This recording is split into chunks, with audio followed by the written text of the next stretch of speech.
Hey, what's going on, everybody? It's Brandon, and welcome back to the final video of the year. 2023, honestly, I think has been a pretty stellar year for film. There have been so many fantastic movies that have come out this year, all of them so different, and they can appeal to almost anyone. And just like last year, there were just too many good movies that came out this year, so I decided to go over 30 of them. Just like my worst movies of the year list, I will be running through 30 through 11 as quickly as I possibly can. I will have something here and there to say about a few of them, but not all of them. They're just gonna briefly get mentioned. And if you haven't seen my worst movies of the year list, go check it out. I posted it yesterday. Let's not waste any more time. Let's get right into it. These movies rocked.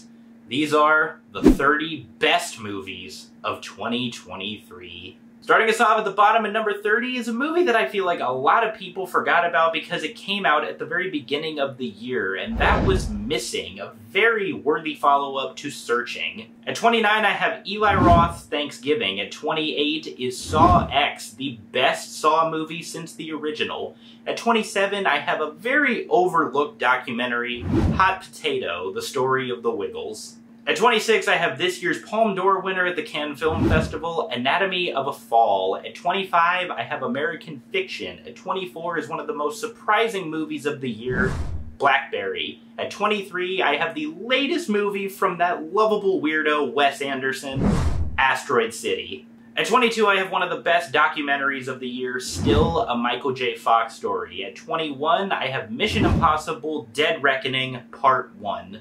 At 20, I have a movie that I absolutely adored and a prequel to Willy Wonka and the Chocolate Factory, Wonka. At 19, I have the latest movie from Makoto Shinkai, Suzume. At 18, I have a movie that if you're going to watch, I highly recommend you bring some tissues, and that is The Iron Claw. At 17 is Yorgos Lanthimos' Poor Things. At 16, I have Godzilla Minus One. This is how you need to make a Godzilla movie. Have just enough Godzilla where we see things being destroyed, but also have some endearing human characters that are actually likable and interesting. This movie easily put the previous three shitty American Godzilla movies to shame.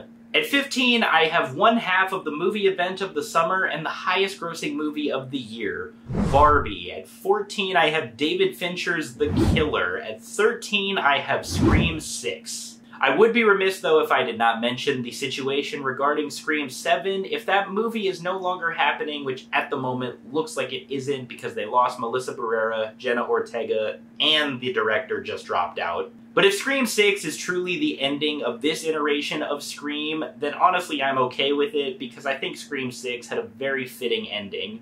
And if they're going to reboot the entire franchise, I'm all for it, and I'm eager to see what they do with it next. At 12, I have Ben Affleck's Air, truly the year of the corporate product biopic. And at 11, just missing my top 10, is my personal favorite documentary of the year, BS High. Well, those were my favorite movies of the year, 30 through 11. Let's get into the top 10. At number 10, I have a movie that I am so ecstatic made my top 10 because I was so worried that something was going to knock it out, and that was Theater Camp. A mockumentary-style movie with a heavy emphasis on musical theater. It's like this movie was made specifically for me. This is without question the funniest movie of the year. There were a lot of movies that made me laugh this year, but none nearly as much as Theater Camp. I love the way that this movie was edited. All of the characters are endearing and likable, and the musical sequences are fantastic. Especially the musical sequence that ends this movie. It's beautiful, and honestly, it got me a little bit choked up. It really is a shame that I haven't heard as much talk about this movie as I think there should be, because this movie is fantastic, and if you have not seen it, please check it out. It's so great.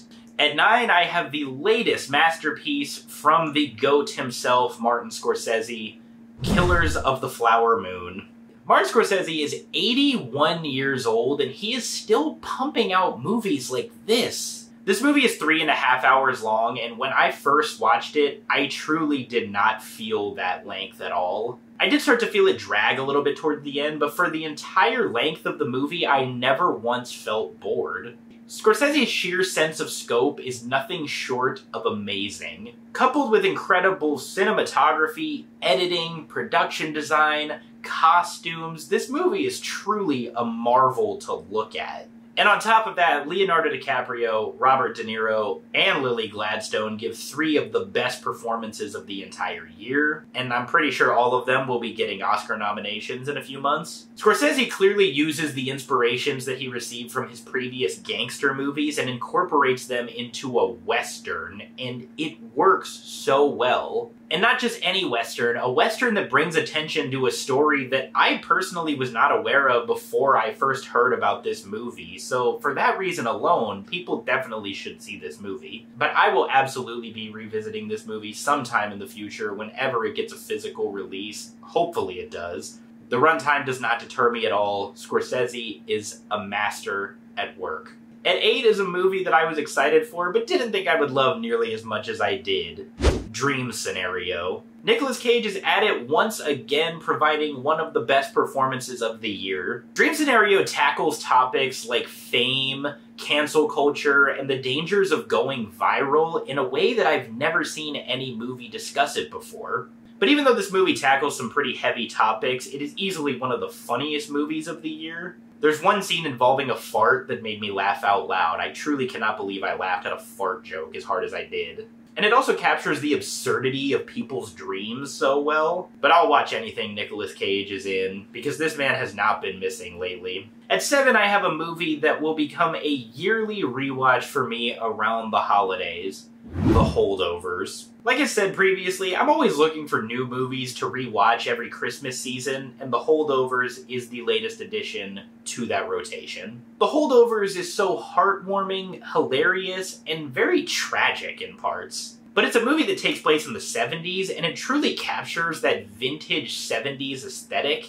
But it also has that joy and warm feeling that you expect to see in a standard Christmas movie. But just like Killers of the Flower Moon, this movie is helmed by 3 of the best performances of the year, thanks to Paul Giamatti, Da'Vine Joy Randolph, and Dominic Sessa. I truly cannot wait to own a physical copy of this movie and pop it in every time Christmas rolls around. That's one thing I'm most looking forward to next Christmas, is rewatching this movie. At number 6, I have the best horror movie of the year, Talk to Me. 2 brothers who got their start on YouTube and became famous from it got together and made their first movie ever, and not only is it one of the best movies of 2023, but it's one of the best and most original horror movies that I've ever seen. Talk to Me is a fantastic film about grief, loss, and guilt, culminating in a movie that actually had several moments that sent a shiver up my spine. And if you know me, you know that I don't really scare that easily, even though I love horror movies. And to add to the overall experience of this movie, it has incredible sound design, atmosphere, performances, and it also contains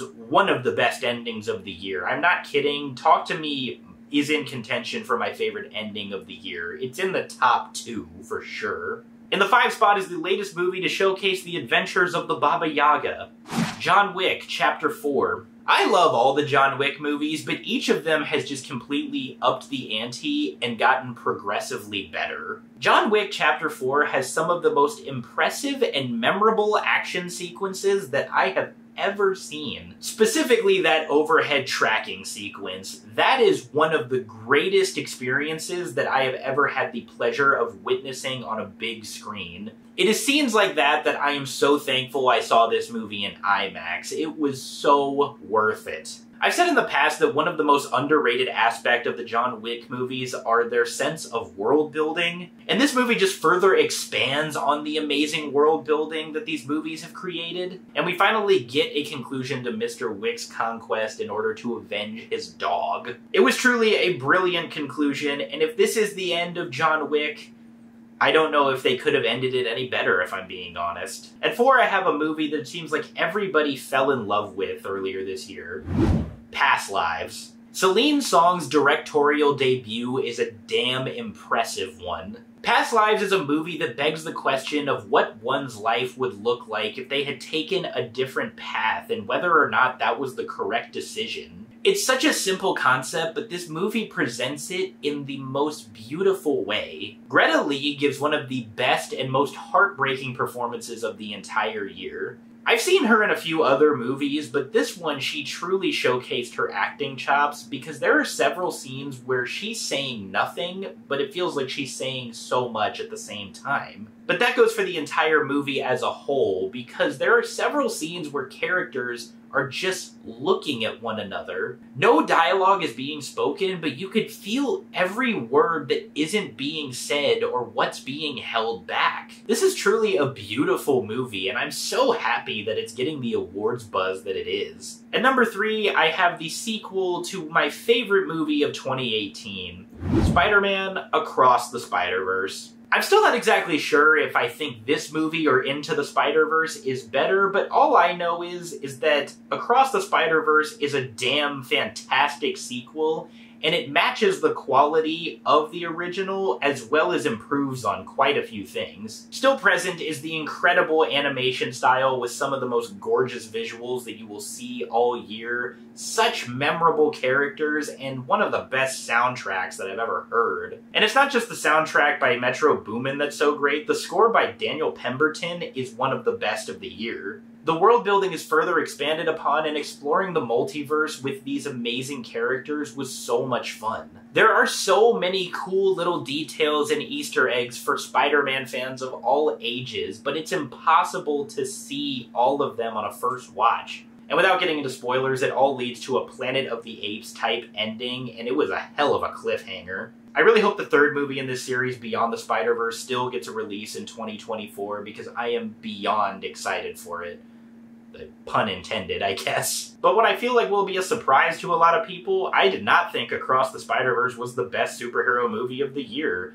That title belongs to the runner-up, Guardians of the Galaxy, Volume 3. I love Guardians of the Galaxy. I love the previous 2 movies, and I also absolutely adored the Christmas special that we got last year. I think that this is easily the best trilogy in the MCU, and Volume 3 is without question the best MCU movie since Endgame. This movie provides us with one of the most emotional stories in all of the MCU. It also contains some of the best action, one of the best villains, and so many memorable scenes that I have not stopped thinking about all year. Specifically, the ones that stand out to me are the hallway scene. That was one of the best action sequences of the year, as well as the ending. I absolutely love the ending of this movie. It's so emotional, and as a result, I cannot listen to Dog Days Are Over by Florence and the Machine without getting choked up. I really wish this movie was a sign that the MCU was finally starting to get their shit together and making quality stuff consistently again, but unfortunately, I think it was just a one-off.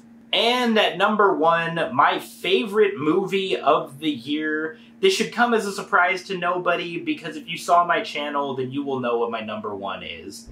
It's Oppenheimer. Is it cliche that this is my favorite movie of the year? Yeah, sort of, but what do you want me to do? Lie and say that it's something else? No, this was easily the movie that I enjoyed the most this year. I enjoyed it so much, I saw this movie twice, and keep in mind, this movie is 3 hours long. While I don't think that this is Christopher Nolan's best movie, it is pretty damn close to the top. Because this is the only movie this year that I gave a perfect 10 out of 10 score to. Obviously, it's gonna be my number 1. I think it's perfect. Christopher Nolan directs the shit out of this movie. Hoyt van Hoytema's cinematography is gorgeous, and Ludwig Göransson gives us probably the best score of the entire year.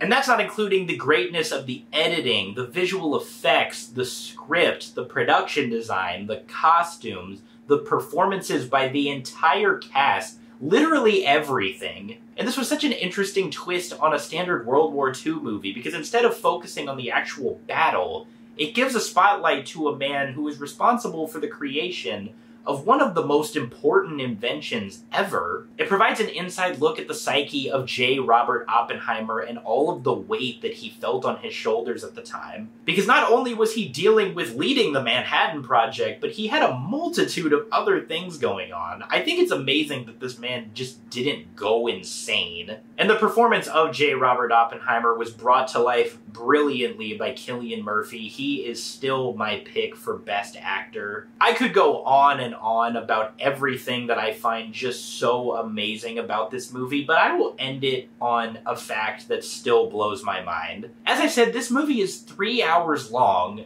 and it has made nearly $1 billion at the box office. A 3-hour biopic from Christopher Nolan about the creation of the atomic bomb has made nearly $1 billion. That is incredible. Barbenheimer as a whole was truly one of the biggest movie successes that I've ever seen, and that is a weekend that I will never forget. All of the hype surrounding both movies and seeing people flock to the theater for both of them was one of the most heartwarming things that I've ever seen. I really hope we get another weekend like that sometime in the future, but yeah, that's why Oppenheimer is my favorite movie of the year. Well, that's it, everybody. Those were my 30 favorite movies of the year. If you guys agree with my list, let me know. If you disagree, I would also love to know. What did you think was the best movie of the year? If you guys like this video, be sure to hit that thumbs up and do not forget to subscribe. If you want to see my best movies of 2021 and 2022, I will link those right over here.